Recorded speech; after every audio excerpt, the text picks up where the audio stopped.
So this week we're going to talk about the Far East as an ethos, as a society, as a feeling, kind of some of the uh, cultural aspects of the Far East, especially by the end of the Cold War. Then next week we'll talk about the breakup of the Soviet Union and what that did for the Far East.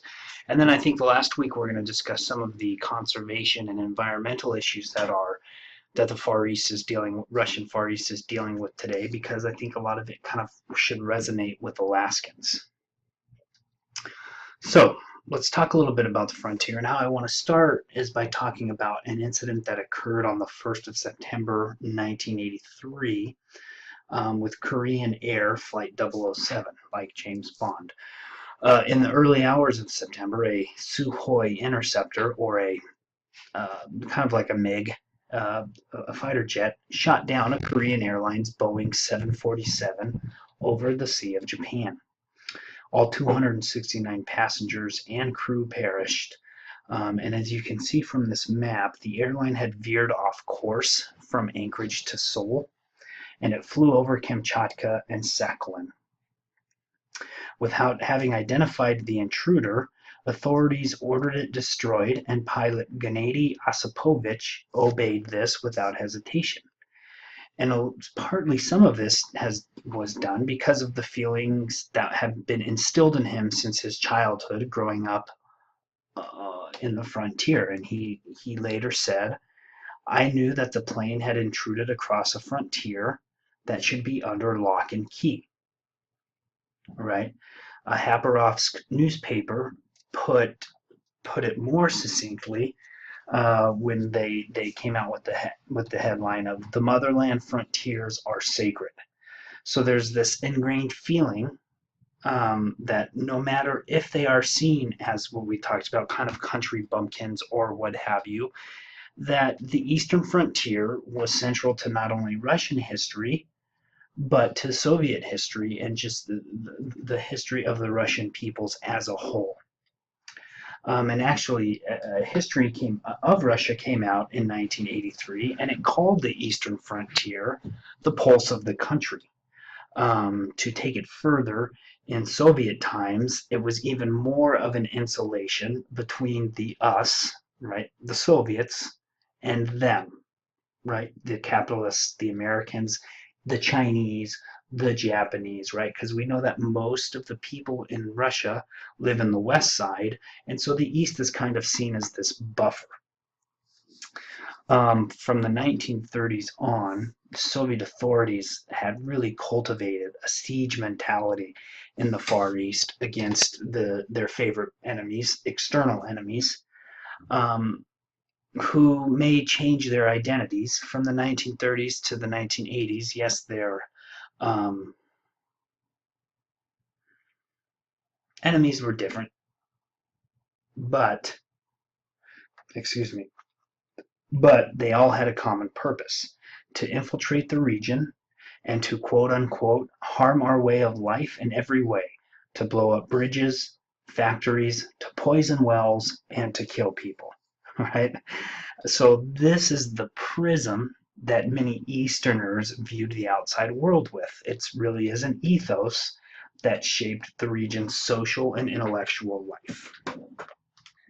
And when I say ethos, I'm talking about, like the characteristic spirit of a culture, of an era, or a community. And all of these, it's kind of the spiritualness of it all that's manifested, right, in its beliefs. That's what I'm talking about. So living on the eastern frontier, you have a different outlook on life and the Soviet Union as somebody who grew up in Moscow or St. Petersburg, right? So that's what we're talking about. And so when you lived there, you dealt with external pressures and internal challenges. Um, so, like for instance, at the end of the 1970s and really into the beginning of the 1980s, under Ronald Reagan, the U.S. went on a forward deployment strategy, and this meant that air and sea probes from bases in South Korea, Japan, Hawaii, and Alaska um, were flying over. Were flying over these areas or probing them with boats, so on and so forth. There were U.S.-led multinational naval exercises that would simulate strikes on Kamchatka Island, and U.S. planes approached Soviet air perimeters on a fairly regular basis. Um, and so for many in the East, this kind of acquired a uh, ominous overtone, with and it even went more when the United States claimed to parts of the Bering Seas and 5 islands in the eastern Siberian Sea. They are the islands of Wrangel, Harold, Bennett, Henrietta, and Jeanette, and they total about 2,819 square miles. And it wasn't until October 5th, 1991, that this area was actually delineated as Russia. And so the East Siberian Sea is this vicinity up in here, this sea right here. So there are a whole bunch of little islands in there, and the United States kind of was telling the USSR, just kind of getting everybody, riled up about things, especially in the 80s with Reagan as president. China could also not be ignored. If you look at a map, most of the people who lived in the Far East actually lived within 50 miles of the Chinese border, right? Khabarovsk is down there, Vladivostok is down there. They're all near China. There were ambiguities as to river boundaries, especially when relations deteriorated between the two in the 1960s, like we've talked about. Both were claiming small little islands and inlets in the Amur and the Ussuri, and there was even an interesting armed clash that went down in 1969 on Damansky Island here, and here's the map, which is on the Ussuri about 110 miles south of Khabarovsk. Shifting currents had transformed the area from a peninsula, which is crazy, to an island, and the island was 300 feet from the Chinese shore and 1,200 feet from the Soviets. Now, KGB border guards began to patrol this area in late 1968, and in early 1969 they were ambushed by units of the People's Liberation Army. The KGB fled, and China retained possession of it. So you can tell from this map that we're right on the Damansky Island. We're right on the Amur and the Ussuri, and this is where the battles were. Right? You can't, since it's an island. It used to be a peninsula. It's an island, right? Who is supposed to have this? And so there was a skirmish for it. Throughout the 1970s and 80s, China also claimed that the Primorye and the Priamur were their historical boundaries as well, right? So these places where Khabarovsk and Vladivostok are located. And then on the west, because remember, Outer Mongolia is part of the Soviet Union, Inner Mongolia is not. And so these places in yellow are places where the Chinese say that actually that's China. It's not Russia. They claimed these, but Russia's never. The Soviet Union was never going to give these to them. There was also Japan, who continued to be seen as pressure in conjunction with China, the United States, and South Korea. And all of this multiplied in the late 1970s when the USSR invaded Afghanistan. And once the USSR invaded Afghanistan, there was a discussion about a quote-unquote Pacific community from which the USSR was conspicuously absent. So when you're the idea, the basic idea here is when you're living on the far eastern frontier, you're in direct contact or close contact or understand your world outlook as being close to the USSR's enemies, right? You're close to China, you're close to Japan, you're close to America, you're close to South Korea. All of these countries or entities that are not really friends with the Soviet Union. So that's one of the ways that you look at the world is I'm close to our enemies. So we can't we definitely cannot overlook that type of thinking.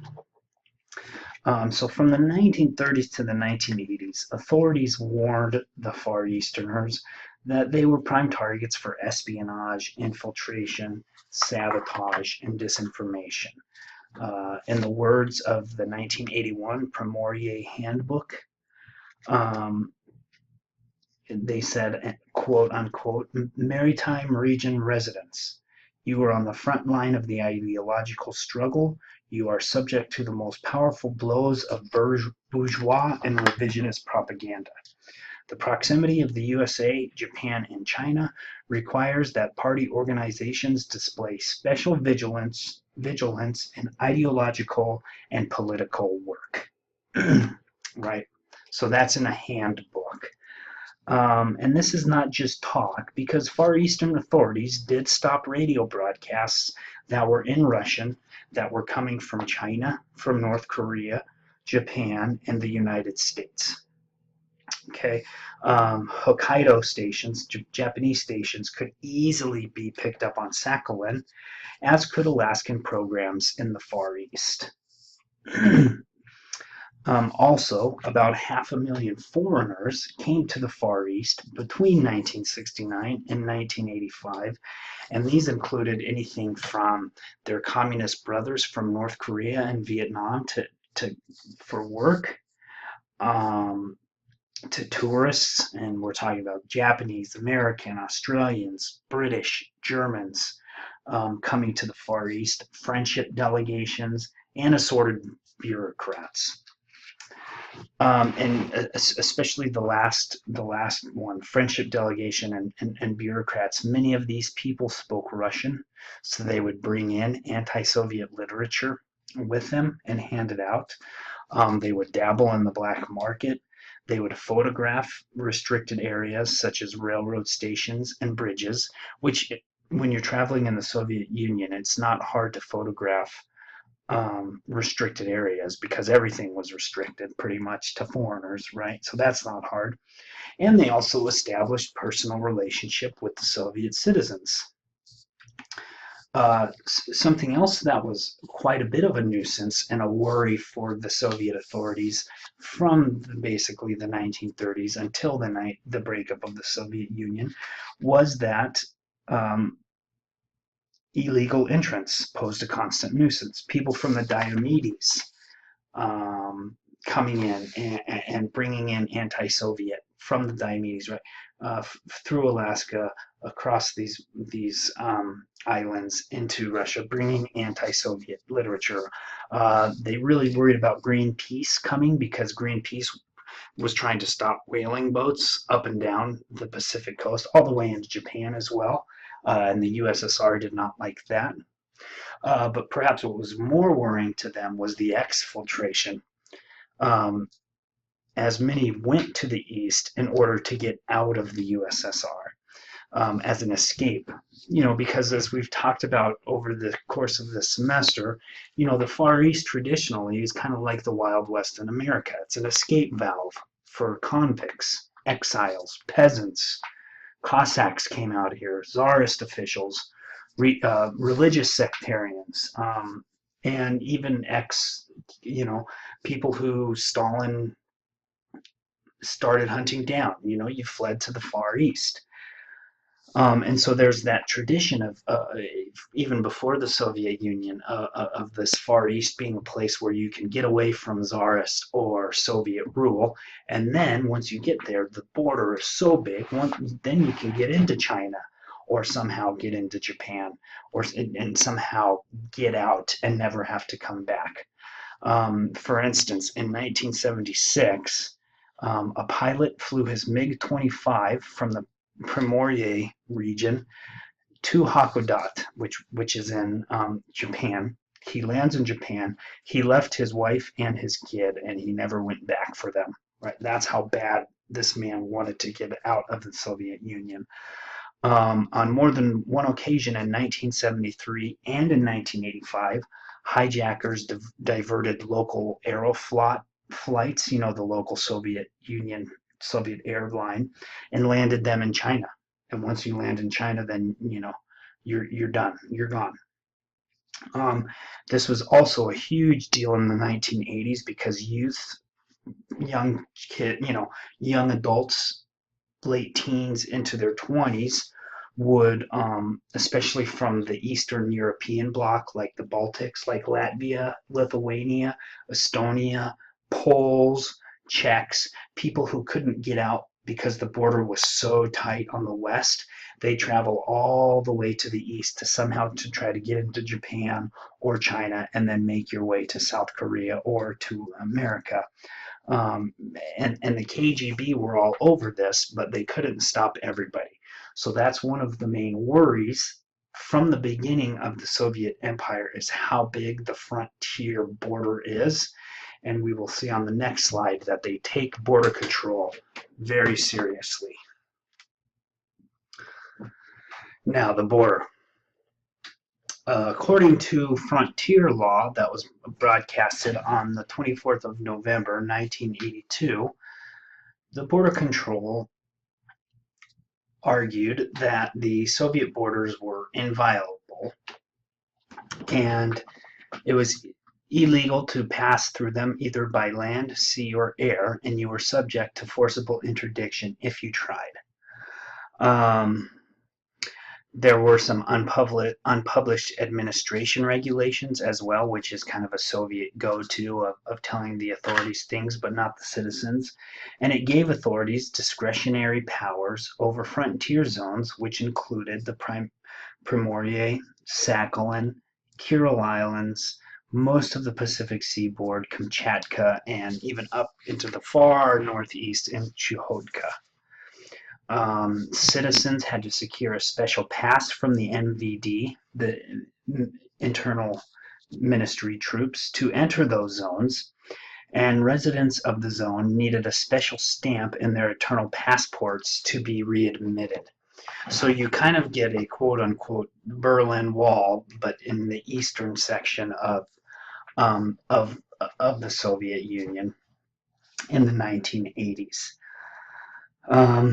Authorities discouraged unauthorized contacts between foreigners and citizens by limiting place and duration of travel.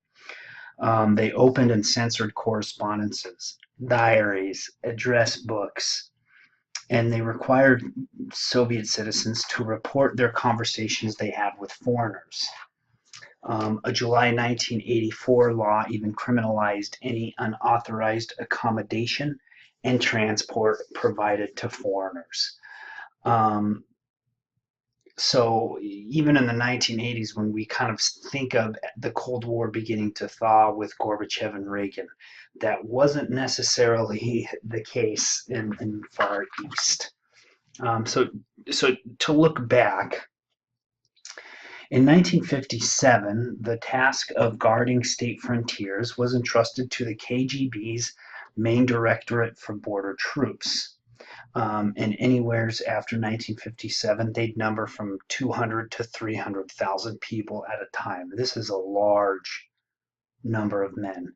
And 40% of those men were on the far eastern frontier, which was about almost basically 17,000 miles on the 40,000 mile long border, right? So that tells you how big Soviet Russia was and the Russian Federation today. Almost 41,000 miles of border. You just can't patrol all that.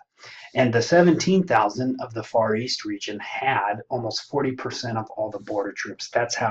So that means that the Far East accounted for, at any one time, no fewer than 90,000 border troops.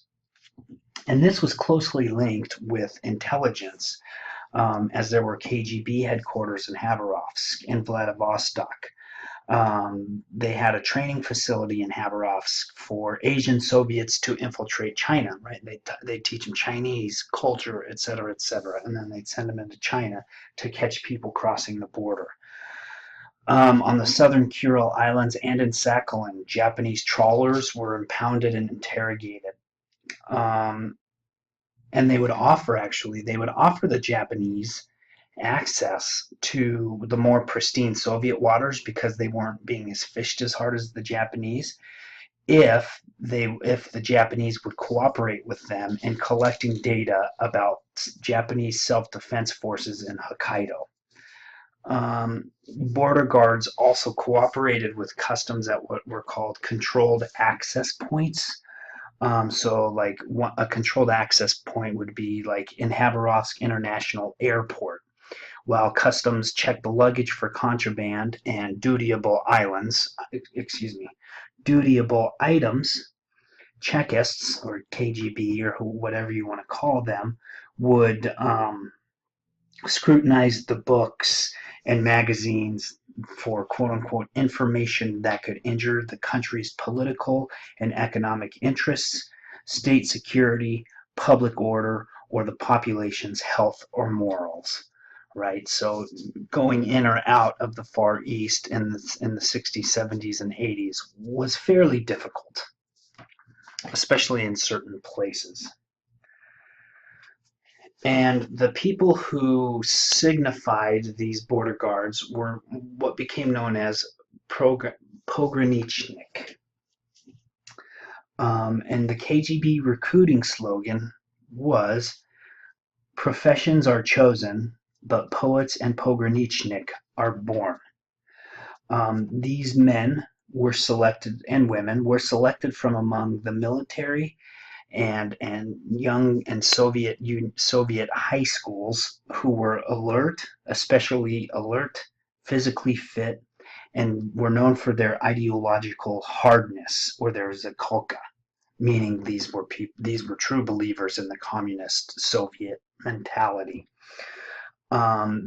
These border guards trained at special schools, and these schools were taught them the frontier sciences. And the frontier sciences were infiltration, stalking, martial arts, dog handling, map reading, electronic surveillance, and interrogation. Those with even more special skills would be sent to Alma-Ata, which is just a city in Central Asia, for advanced studies at the Felix Dzerzhinsky Red-Bannered High Border Command Academy of the KGB. So Felix Dzerzhinsky was the creator of the KGB, or what would become the KGB. He was kind of the first Soviet spy master. And so this really long named school is named after him, where they trained the upper echelon of the KGB. And then they were assigned to the Far East, usually serving in about a 50-man outpost. And that outpost would be responsible for guarding a zone about 10 to 15 miles long and usually about 1 to 3 miles wide. Their patrols would be mounted around the clock in shifts, and they were carried out on foot, horseback, vehicles, watercraft, and helicopters. And particular attention was paid to the controlled tracking strips, which was a continuous belt of regularly plowed earth that would run parallel to the border. And so basically what the Soviets did is they knocked down, kind of like how Alaska knocks down trees on the side of the road so moose don't jump out and scare, they do that for the borders. And so these are easily seen.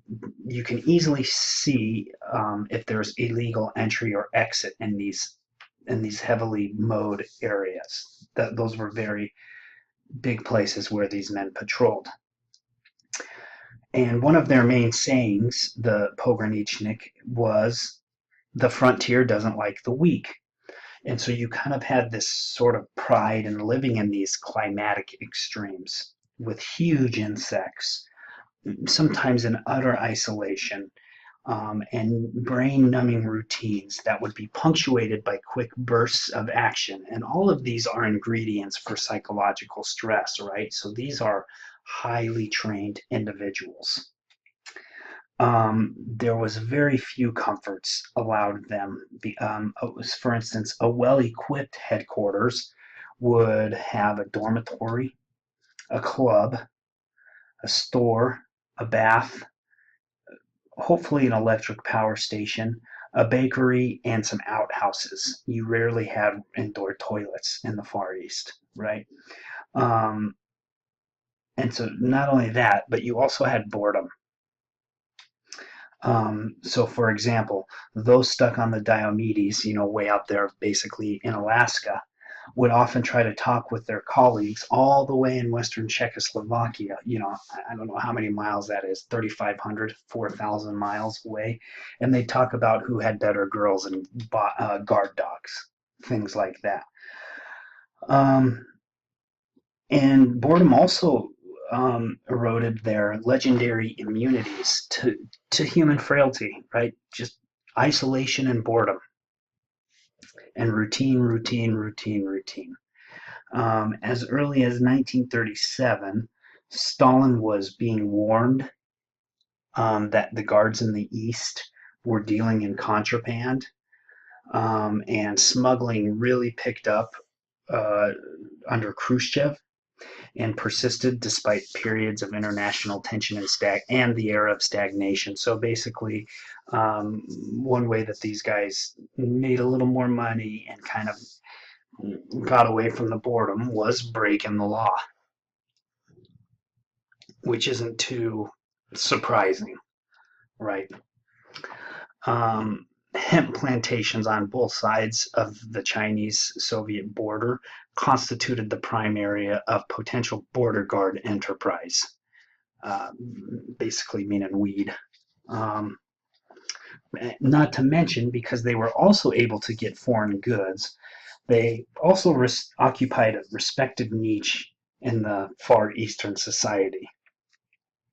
So in uniform, they were easily recognizable in their green-topped service caps and green shoulder boards here, as you can see, with the initials PV, which would stand for Pograniczne Wojska, which means frontier forces.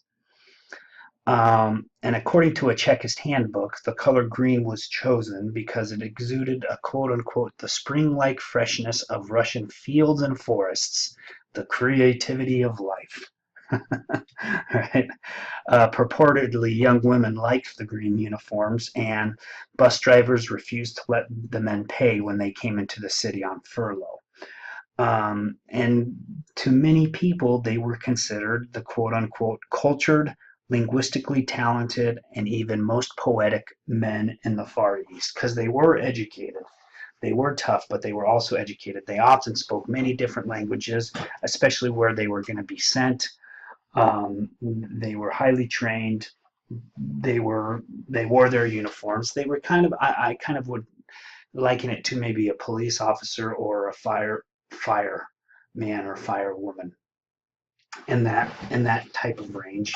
But they had this kind of special attachment to the East because they are so important there, and because there's so many of them in there, and because you're in a frontier society, the people who are guarding your frontier kind of are kind of given hero status in a lot of ways. And so from the 1960s to the 1980s, anybody who was observant and traveling in the area would not have missed the ever-present signs of the frontier society. There was physical expressions of vigilance campaigns everywhere you went. And what I mean by that is towns, streets, collective farms, fish canneries, trawlers, and rail stations. They all bore the names of border guards, right? I mean, because these people were hero. Um, the Ussuri area on the Ussuri River bristled with um, memorials and statues of pogranicznik heroes, including the 31 men that died on Damansky Island in 1969. I don't think I mentioned 31 KGB men died when they were attacked by the Chinese in 1969. Monuments all over the Far Eastern cities and small towns and villages honored the border guards who, quote unquote, fell defending Far Eastern frontiers. Uh, Throughout World War II and from World War II into the Soviet Union period, each city celebrated Border Guard Day on May 28th, and they celebrate it like we celebrate the 4th with fireworks and days off and things like that. Probably vodka instead of Budweiser, but and so so when you grew up in the East, you grew up with slogans such as "The frontier is guarded by all Soviet people," or "The frontier runs through people's hearts," right? So growing up on the border meant that you had, like we talked about in the first slide, this border ethos about it. Like I said, you just view the world differently than people from Moscow. It's kind of like you view the world differently growing up in Alaska than somebody who grew up in Houston, Texas views it. It's just the way things are because you're so far away from each other in a completely different culture. And so, but what this also does is you get mass involvement into this. Beginning in the 1930s, all the way into the 1980s, these vigilance campaigns and mobilizing of quote unquote assistance brigades of frontier zone residents who provided guards with information, food, shelter. And this was even upped in the 1960s when the KGB made units of volunteer people's militia. So the KGB even got people to volunteer, and they did stuff like patrolling zones. They checked strangers' documents, and they were the people who helped plow the border crossings, right, that we talked about, or mowing them so you could tell whether people were crossing or not. And many peoples, especially the indigenous in the far northeast, were enlisted in the militia to patrol the coast, and a lot of them did up in that vicinity as well. But what was the main way that they created this vigilant kind of border patrol, border guard type influence throughout society is they started early with the children. So children were integrated into the frontier defense by the Soviet schools, and there was one special one in the Far East, and it has a long name, so I'll just give it to you here. It was called the All-Union Volunteer Society for Assistance to the Army, Aviation, and Fleet, which was a school that was coordinated with the KGB and what was called the Young Friends of Border Guards. The Young Friends were recruited largely in rural areas where boys commonly saw guardsmen as role models and were as likely to say border guards honor instead of cross my heart, right? As a way of saying I'm not lying to you, not scouts honor, border guards honor, right? Getting into being a border guard started as a dream when you were in first grade, and they would begin their education at this time. Right, just kind of teaching you the ins and outs of living in a border society and how important the border guards are to keeping enemies out and keeping the people in. They also had a bring your pogranitchniki to school day, and so they would have these border guards come in and talk to the kids about how important it was to be vigilant and how important it was to grow up and to study to be a good border guard, right? And they would in the summer times these they would guide school excursions like to Lake Baikal or places like that. Other even down towards the Chinese border, even closer, saying, "Here's what happened at Damansky Island in 1969. We got to make sure that we keep this border strong." Things like that, of that nature. So this is young, right? So today I just saw a commercial where they ask kids what they want to be, and everybody says, "I want to be an actor," or "I want to be a professional football player." Um, or "I want to be a model." If you asked first graders in the Far East during the 60s, 70s, and 80s what they wanted to be, a vast majority of them probably would have said, "I want to be a border guard." Um, you even had summer camps where 14 to 15-year-old boys and girls would accompany patrols along the border. They would be able to play with the border guard puppies that they were training, and they learned the ABCs of tracking infiltrators. Right? They teach them how to scout. Um, and so this, it's funny, but this is a way of life. And anybody who made it into the border guard school, one of these schools, you'd have a send off. Especially if you're from a small village, you'd have a send off saying, "Hey, Nikita's gonna make it to he's going to the Habarovsk station," right? And then you'd have this big party that the whole town would show up for. You also had actual heroes, the most beloved being a woman by the name of Alla Ivanovna. She was kind of the Florence Nightingale um, of the border guard. She was known as a nurse who helped when the Japanese and the Soviets uh, got into little skirmishes. She would help when the Chinese and the Soviets got into little skirmishes. So she was like this. I tried to find a picture of her. I just couldn't find one. So she was kind of like the Florence Nightingale, or the very famous nurse hero, who the little girls looked up to. Um, but perhaps the most famous of all of these heroes was a guy by the name of Nikita Karatsupa, and here is his famous dog Ingush, who was a very famous border guard tracking. I guess you'd kind of call him the Balto of the Far East. Isn't that kind of interesting? How Alaska has their famous dogs, and so does the Far East. In 30 years as a border guard, he liquidated 129 spies and saboteurs along the Primorye frontier, for which he was awarded the title Hero of the Soviet Union. And that's the same thing as getting the Medal of Honor. You don't just get the Hero of the Soviet Union. That's something that you absolutely earn. Well, if you call killing 129 people at least being a hero. And he and his German Shepherd, Ingush, right here, they became folk heroes. And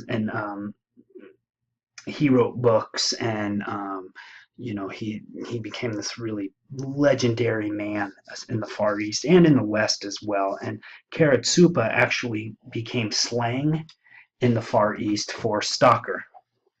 And Ingush was adopted as a guard dog title in the Democratic Republic of Vietnam. So guard dogs in Vietnam were called Ingush, which tells you how important this idea of border guards and their dogs and keeping enemies out and keeping people in, how important this really was to the communist regime. What goes along with that is, over the years, is that propaganda and frontier demonology adjusted to changing political requirements, basically saying who their enemies were changed.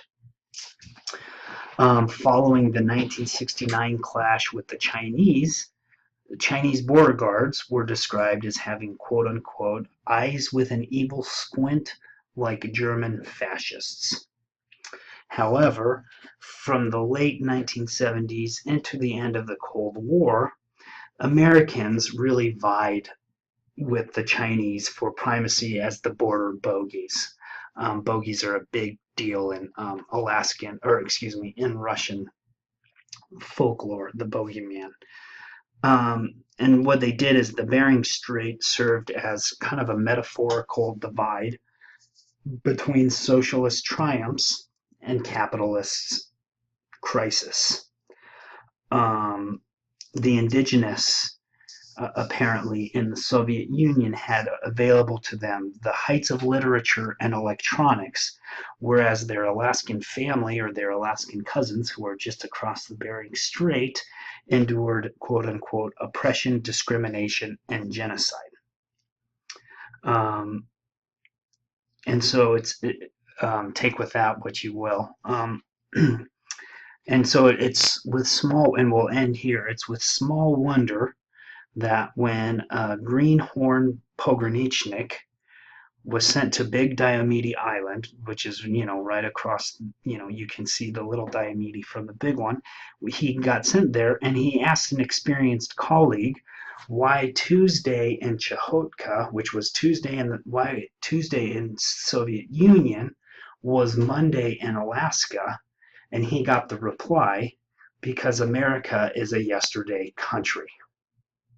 Obviously the time zone, the day zone delineates between Russia and America, and even though you can see that island, they're in yesterday and you are in today, and it's because America is a yesterday country. So that is your PowerPoint for the week. I just wanted to quickly talk about we kind of shifted gears, but talk about this Far East just as a way of life and as a culture, and it's different than anywhere else in the Soviet Union. It might be different than anywhere else in the world, really. And so these people who grew up here had all of this inculcated into them from the beginning. And so their heroes weren't baseball players and football players and actors. Their heroes were border guards and the nurses who helped the border guards and the dogs who helped the border guards. So with that, that is your PowerPoint for the week. Please let me know if you have any questions.